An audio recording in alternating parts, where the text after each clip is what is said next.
Между тем, есть в Коми-крае места, где бурные изменения в стране не так, что ли, заметны.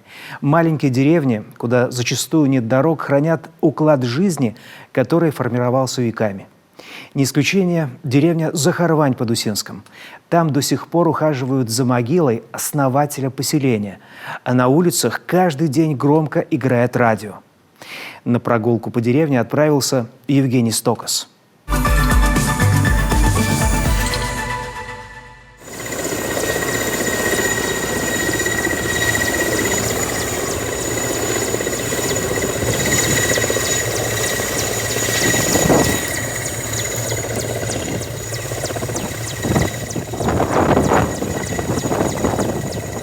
Мы приземлились в деревне Захарвань. Живет здесь чуть больше 300 жителей, всего около 100 домов.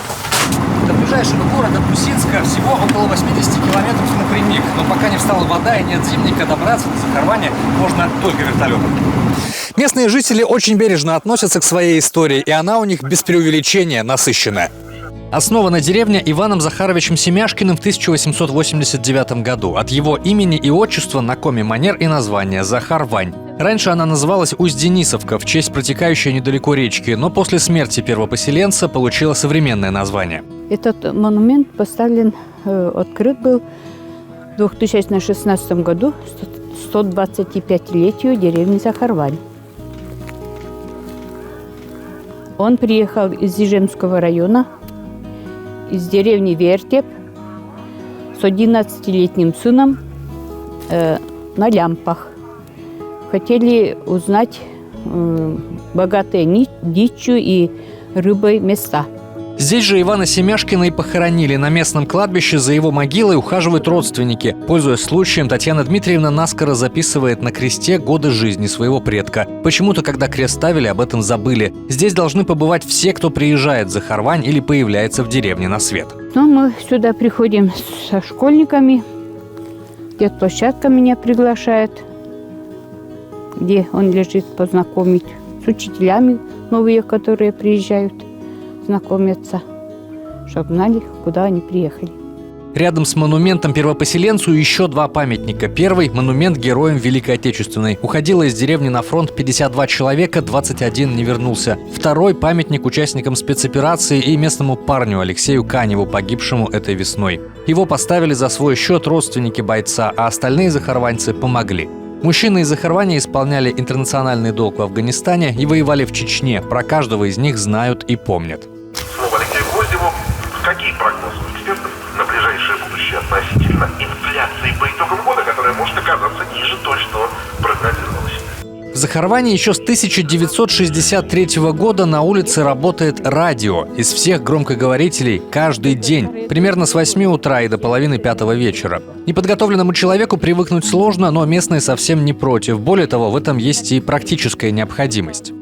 Радио, конечно, очень в первую очередь надо, потому что даже во время войны, если света не было, радио в первую очередь сообщало все известия. Так ведь? Вот. А если отключат свет, то у нас и телевизора не будет, ничего не услышим. А радио «Дизель» включат, и мы новости услышим. В советское время жизнь деревни была другой. Местный колхоз, а потом совхоз обеспечивал работой всю деревню. Сейчас многие местные жители работают вахтами на нефтяных промыслах, а тогда редко покидали деревню. Самая возрастная жительница Захарвани, Анна Ванеева, еще помнит, как жилось в те времена. В феврале ей исполнится 89 лет. Здесь я родилась, здесь еще уже и жила. Работала до яркой. Сперва телесницей работала, потом до Ярко пошла. 32 года до Ярко работала. Жили так как-то, я что-то с голоду не помря.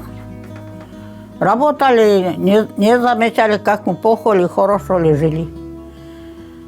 Я родила 5. Сын был, сын-то помер, нету. А дочки, 4 дочек. Правнуки уже. И я еще жива.